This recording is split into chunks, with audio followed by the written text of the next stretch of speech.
Assalamualaikum warahmatullahi wabarakatuh. Selamat pagi, salam sejahtera bagi kita semua. Perkenalkan, nama saya Vinky Nurazizah dari Fakultas Ekonomi dan Bisnis, Prodi Manajemen. Pada kesempatan ini, saya akan menyampaikan materi presentasi berjudul Fungsi dan Kedudukan Bahasa Indonesia. Sebelumnya juga, saya ingin mengucapkan terima kasih kepada Ibu Ananda Putriani SPD MPD selaku dosen pembimbing karena telah memberi saya kesempatan untuk menyampaikan materi fungsi dan kedudukan bahasa Indonesia. Yang pertama, saya akan membahas tentang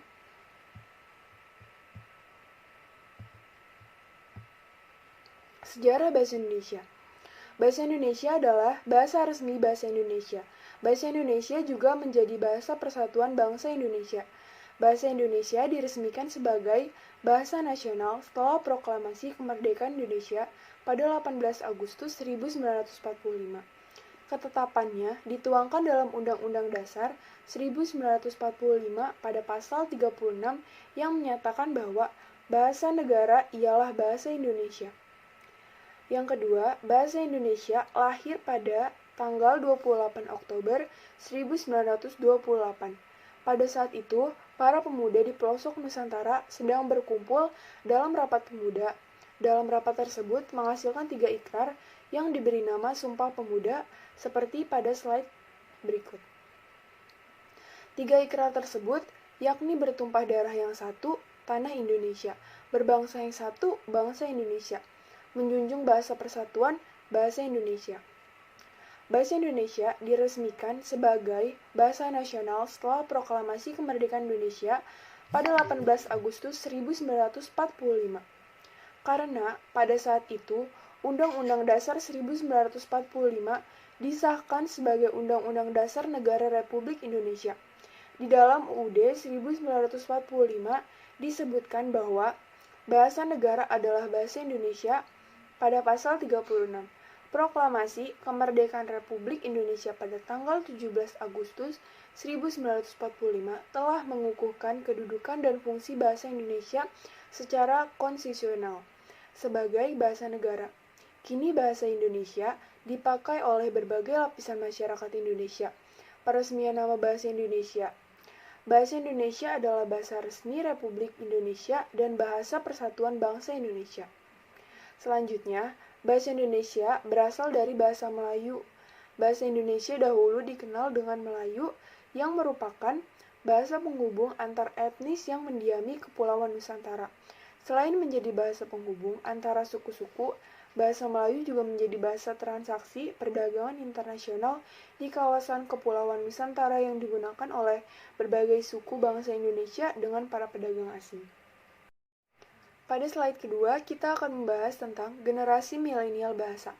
Bahasa Indonesia dan generasi milenial bahasa adalah suatu media yang digunakan untuk menyampaikan dan memahami gagasan, pikiran, dan pendapat. Bahasa juga merupakan media komunikasi utama di dalam kehidupan manusia untuk berinteraksi. Kata Surahman pada 1994 bulan 11. Secara garis besar, bahasa dapat dilihat dari 3 sudut pandang, antara lain sudut pandang bentuk dan sudut pandang makna. Kata Martinet pada 1987.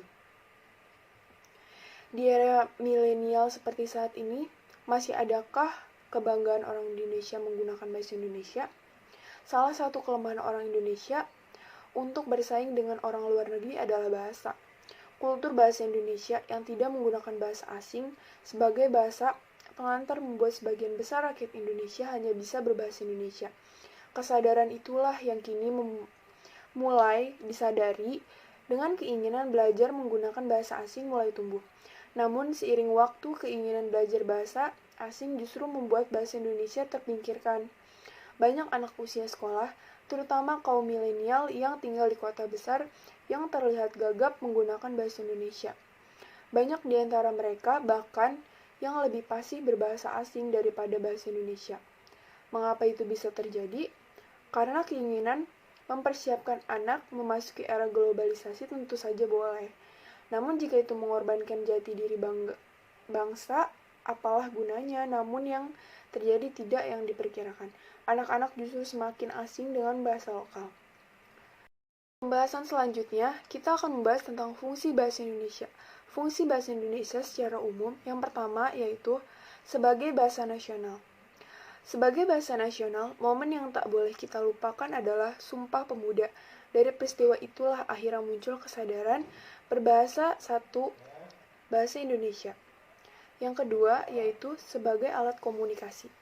Selaku makhluk sosial yang memerlukan orang lain sebagai mitra berkomunikasi, manusia memakai dua cara berkomunikasi, yaitu verbal dan non-verbal. Yang ketiga, sebagai alat berintegrasi dan beradaptasi sosial pada lingkungan sosial.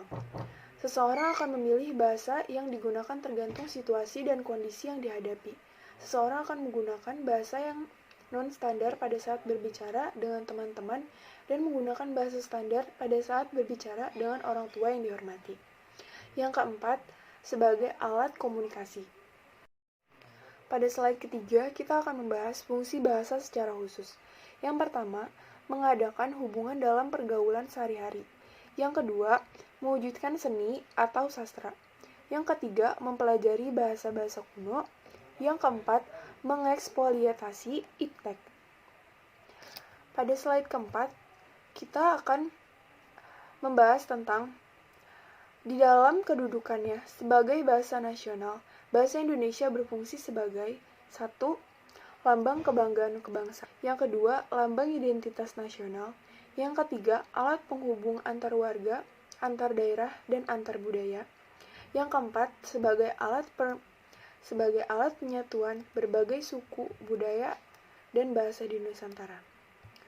Slide selanjutnya, di dalam kedudukan sebagai bahasa negara, bahasa Indonesia berfungsi sebagai bahasa resmi keanekaragaman.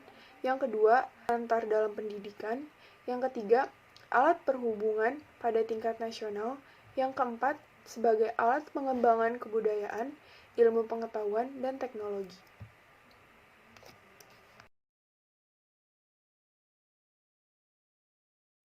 Pada slide ini, kita akan membahas tentang fungsi pelengkap fungsi utama.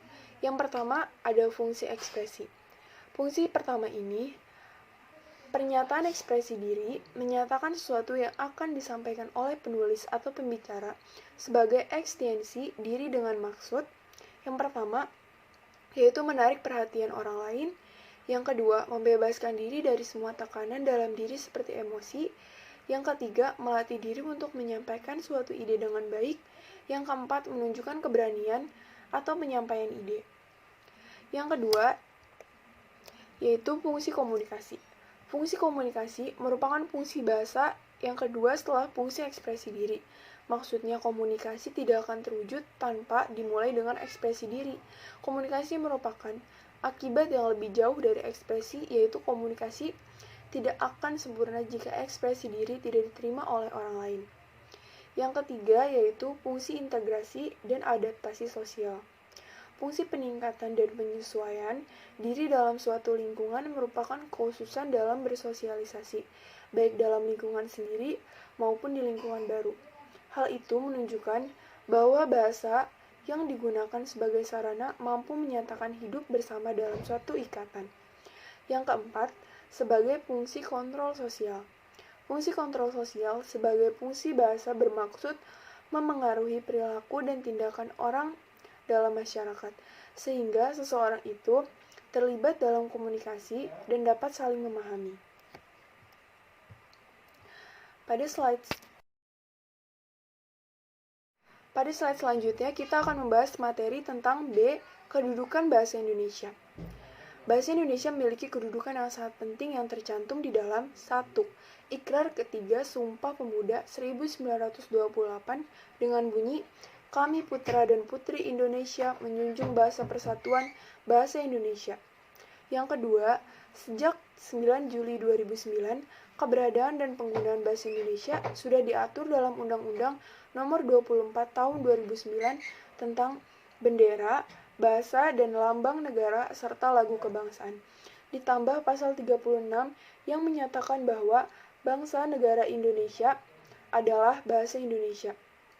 Berdasarkan Undang-Undang Bahasa Nomor 24 Tahun 2009 pada Pasal 44 Ayat 1 dan disebutkan bahwa pemerintah meningkatkan fungsi bahasa Indonesia menjadi bahasa internasional secara bertahap, sistematis, serta berkelanjutan dengan peningkatan fungsi bahasa Indonesia menjadi bahasa internasional. Selanjutnya kita akan membahas fungsi kedudukan bahasa Indonesia. Yang pertama, sebagai bahasa persatuan. Bahasa persatuan yaitu pemersatu suku, agama, ras, dan antar golongan. Dari Sabang sampai Merauke. Yang kedua, sebagai bahasa nasional. Yang ketiga, sebagai bahasa negara. Bahasa negara adalah bahasa yang digunakan dalam administrasi negara untuk berbagai aktivitas.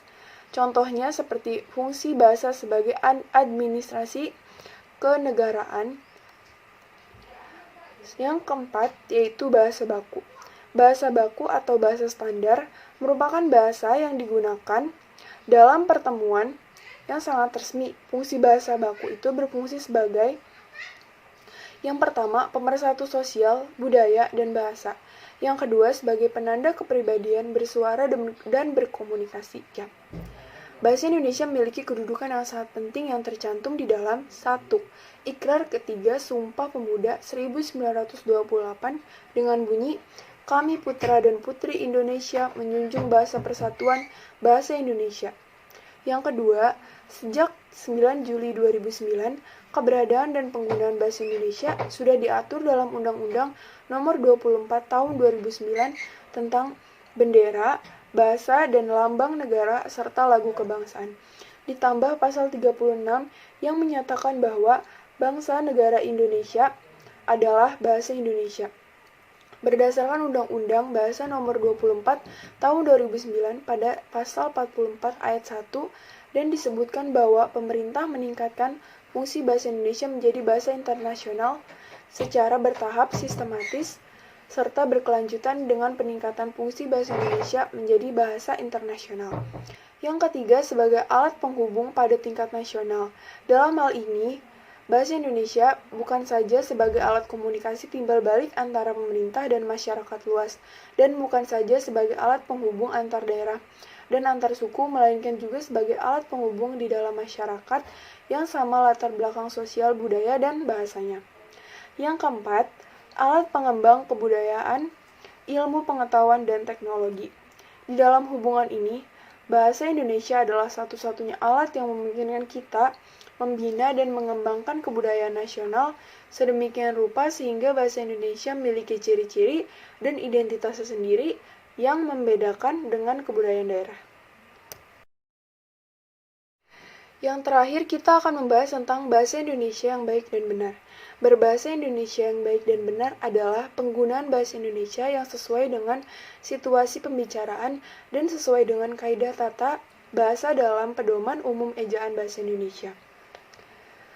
Pada slide selanjutnya, berbahasa Indonesia yang baik adalah berbahasa Indonesia yang disesuaikan dengan situasi atau konteks. Dapat berupa lawan bicara, tempat pembicara, dan sebagainya. Misalnya menggunakan kata Anda apabila berbicara dalam acara formal dan menggunakan kata kamu apabila dalam acara informal. Yang selanjutnya, berbahasa Indonesia yang benar adalah berbahasa menggunakan kaidah-kaidah tata bahasa yang terdapat dalam Pedoman Umum Ejaan Bahasa Indonesia yang terdapat dalam Permendikbud Nomor 50 Tahun 2015 digunakan sejak 30 November 2015 sebagai pengganti EYD. Sering kita dengar ungkapan, gunakanlah bahasa Indonesia yang baik dan benar. Terhadap ungkapan itu timbul banyak reaksi. Pertama, orang mengira bahwa kata baik dan benar dalam ungkapan itu mengandung arti atau makna yang sama atau identik. Sebenarnya tidak, justru ungkapan itu memberikan kesempatan dan hak kepada pemakai bahasa untuk menggunakan bahasa secara bebas, dengan keinginan dan kemampuannya dalam berbahasa. Berbahasa yang baik ialah berbahasa sesuai dengan lingkungan. Bahasa itu digunakan dalam hal beberapa faktor menjadi penentu. Pertama, orang yang berbicara. Yang kedua, orang yang diajak berbicara. Yang ketiga, situasi itu formal atau non-formal. Yang keempat, masalah atau topik pembicaraannya. Sedangkan bahasa yang benar adalah bahasa yang sesuai dengan kaidah aturannya untuk bentuk strukturnya. Kalau berbahasa Indonesia baku harus seperti bahasa yang kaidahnya tertulis dalam buku-buku tata bahasa. Sebaliknya, jika menggunakan salah satu dialek-alek Jakarta, misalnya harus betul-betul bahasa Jakarta. Seperti yang digunakan oleh penduduk asli Jakarta, itulah yang dimaksud dengan kata benar. Meninggalkan suatu kebiasaan yang telah menjadi tradisi akan berakibat besar dalam kelangsungan hidup masyarakat tersebut.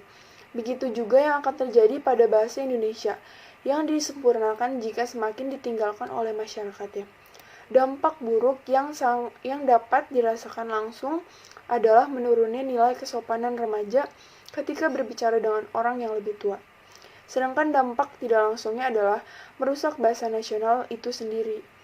Mungkin beberapa tahun ke depan masih bisa menggunakan bahasa Indonesia yang baik dan benar. Namun, bagaimana dengan 5 tahun atau 20 tahun ke depan? Apakah bahasa Indonesia bisa bertahan atau hilang ditelan dengan bahasa gaul? Hal ini menjadi tugas kita sebagai remaja sekaligus pelajar yang masih peduli dengan bahasa Indonesia. Kita tidak dapat memungkiri bahasa gaul telah mengikis dan merusak bahasa Indonesia. Oleh karena itu, sebagai generasi muda, marilah kita menjaga dan melestarikan bahasa Indonesia. Mungkin hanya itu yang bisa saya sampaikan. Saya harap presentasi yang saya berikan dapat bermanfaat bagi saya dan teman-teman semua. Kurang lebihnya mohon maaf. Wassalamualaikum warahmatullahi wabarakatuh.